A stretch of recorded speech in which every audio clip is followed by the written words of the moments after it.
All right, everybody. Happy Friday. Happy Friday. I'm going to turn this over in just a second. Coach Myra Miles. But first of all, we want to welcome all of our guests.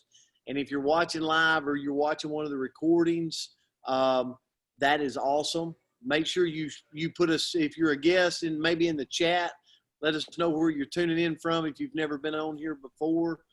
We love to hear from you. And I just want to challenge everybody as I turn this over to Coach Myra Miles. This is something we do each and every Monday through Friday, same time, 9 a.m. Central Time Zone.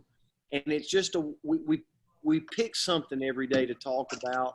These are people from all over the country that are tuning in, sometimes from other parts of the world, and just different walks of life. But we have one common goal, and that's to win every day.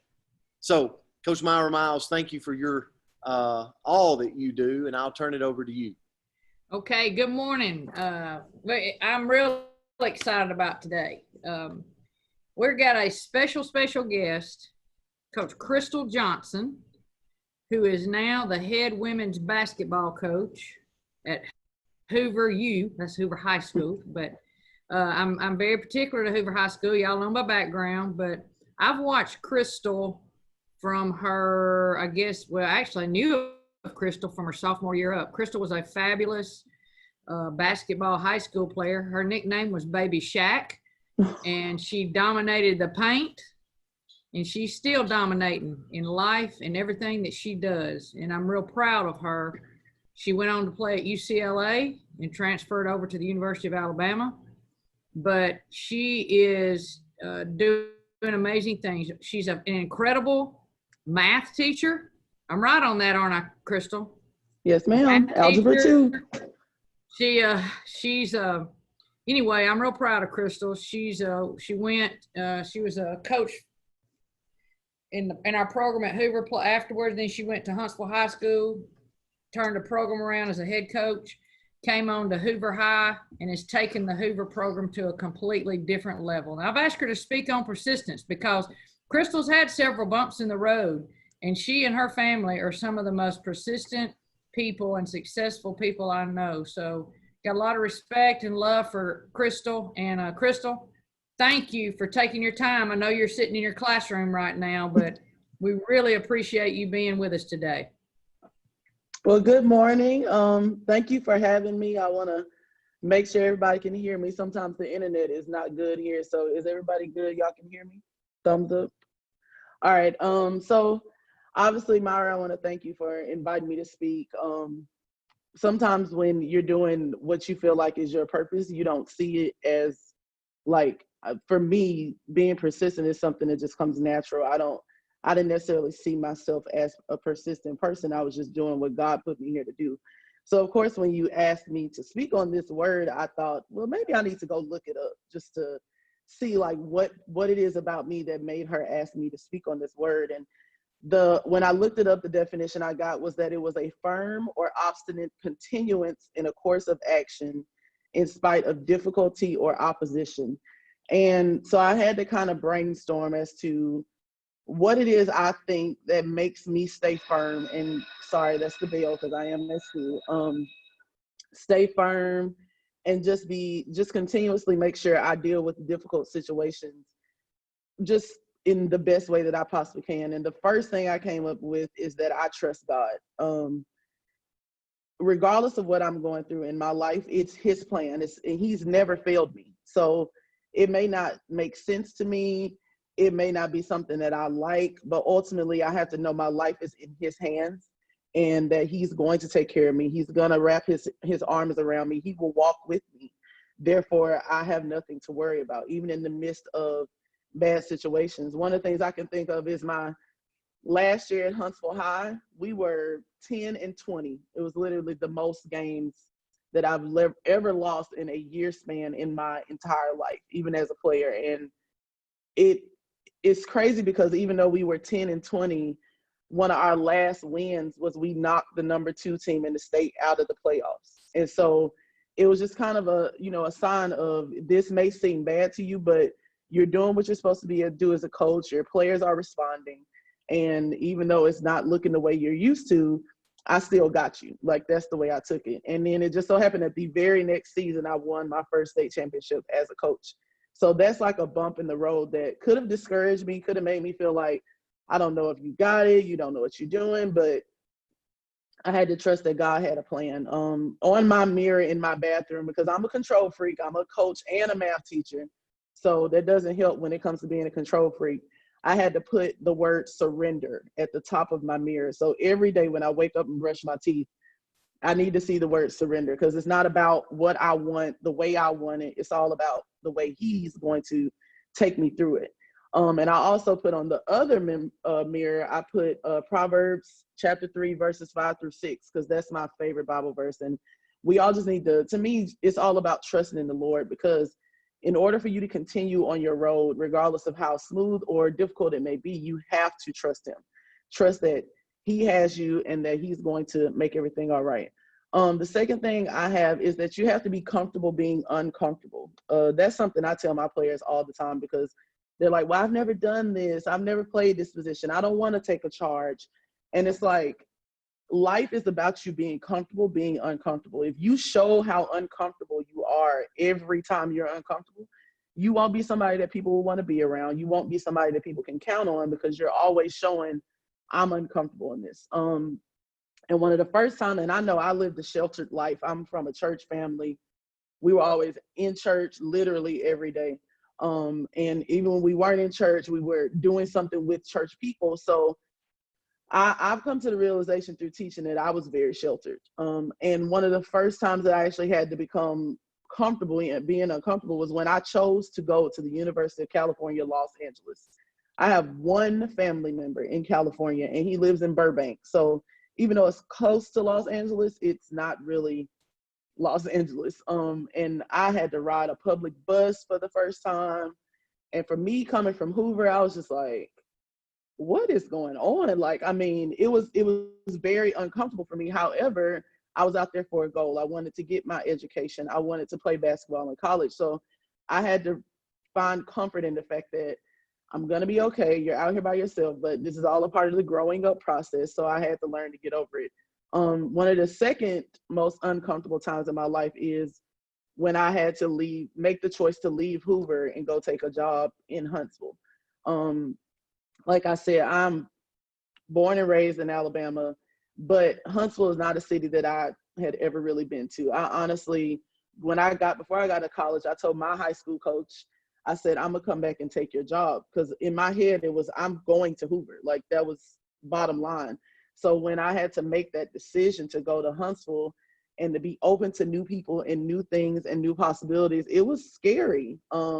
My mom wasn't going to be close by. I wasn't going to be able to go to my family church. It was scary for me. But I met some great people up there, had some great experiences. It was my first experience as a head coach, and I learned a lot. But I think if I had been uncomfortable and I hadn't have tried to find a way to get through that situation, and I don't know if I would have been able to learn, because I would have isolated myself. I wouldn't have got out, done new things. And as a teacher, they always tell us to be lifetime learners. There's nothing that you can't learn, because the world is constantly changing.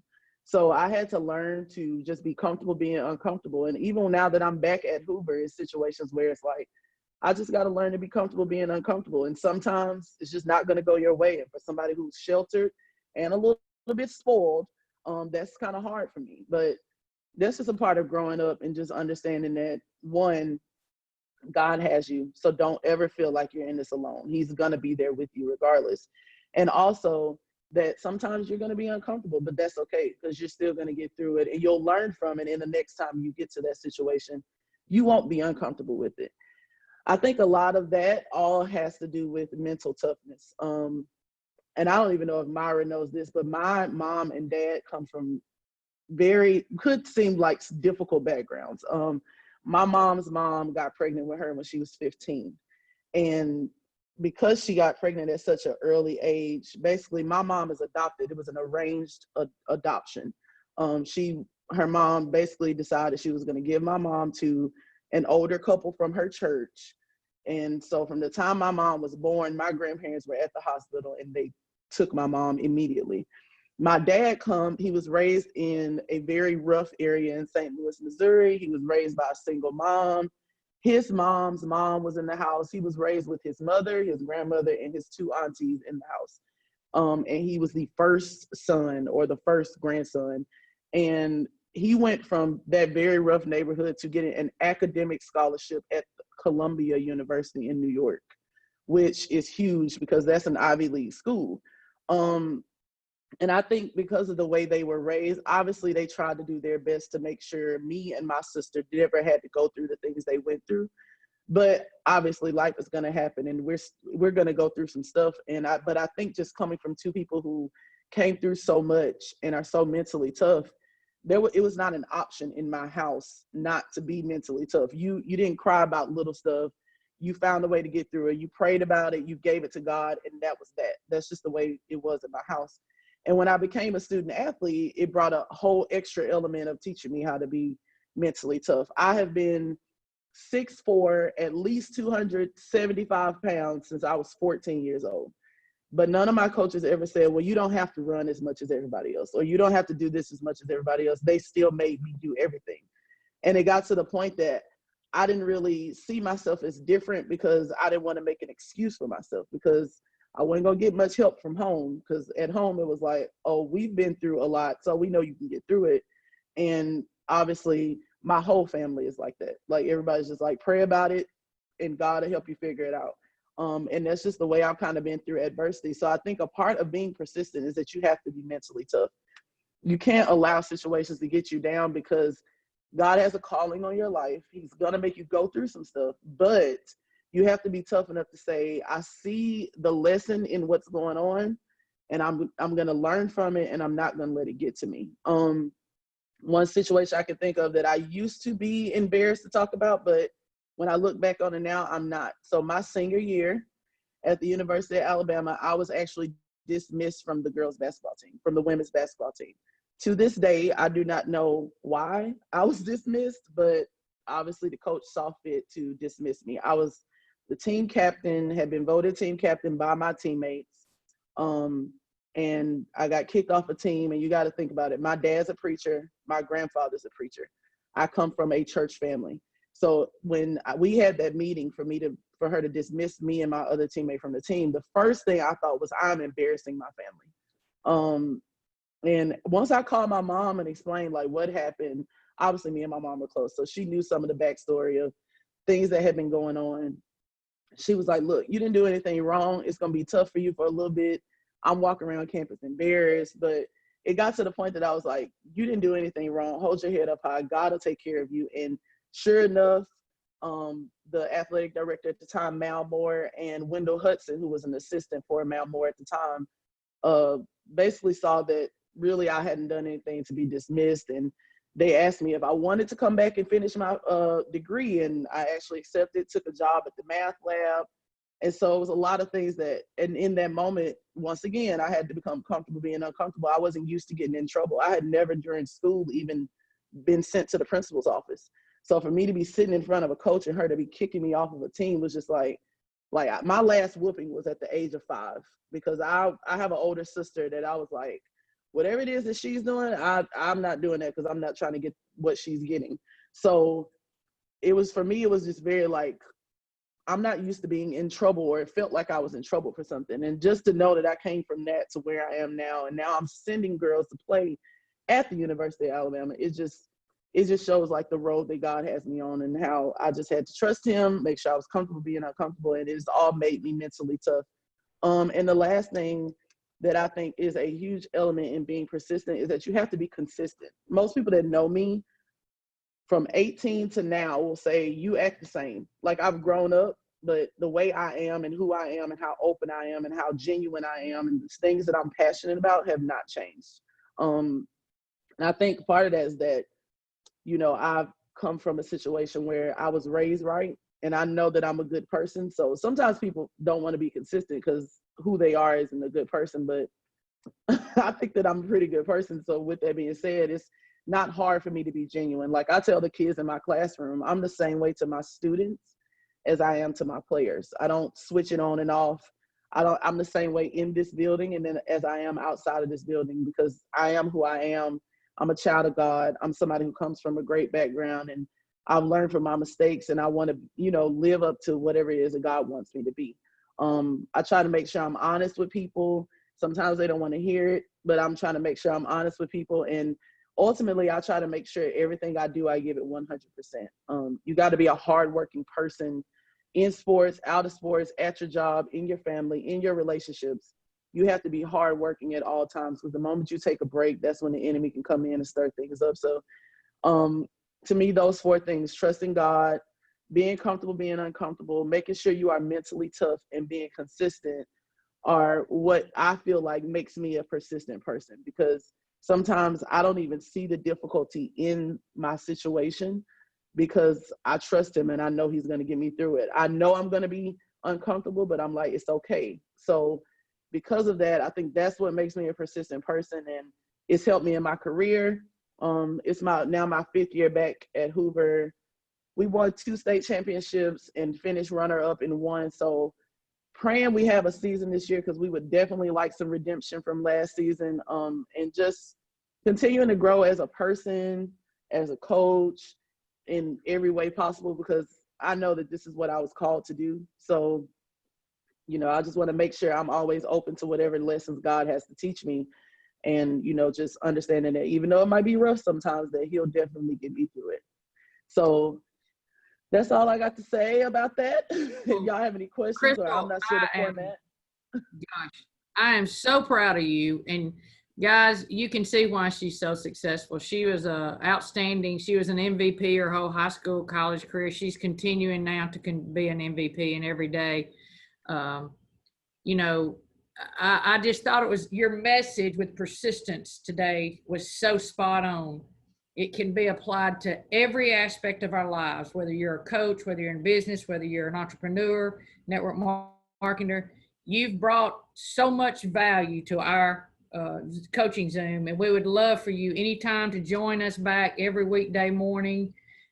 Sure. But anyway, we got tons of value from this, and Krystle, I'm proud of you, love you, and you have a great day. And when you see Coach Irvin today and Coach Bridgman, give all my peeps a big hug. I will. All right. All right. Coach Palmer, you got anything you want to add before we sign off? Wow, Coach Johnson, that was amazing. Amazing. I was a coach myself. I was a head coach, and so your message, but the great thing about it, and I always say this about coaching, it just applies to every walk of life.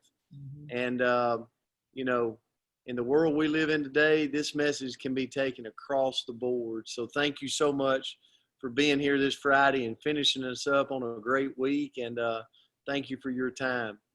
Coach Myra, go ahead. I'm sorry. Before I forget, I'm excited about little Ryan, Ivory's new little girl. Isn't that her name, Ryan? Yes, Ryan London Sermons. Yes, that's another. They just went home yesterday. Oh, awesome. Okay, I'm sorry, Coach. It just hit me. Go ahead, Coach.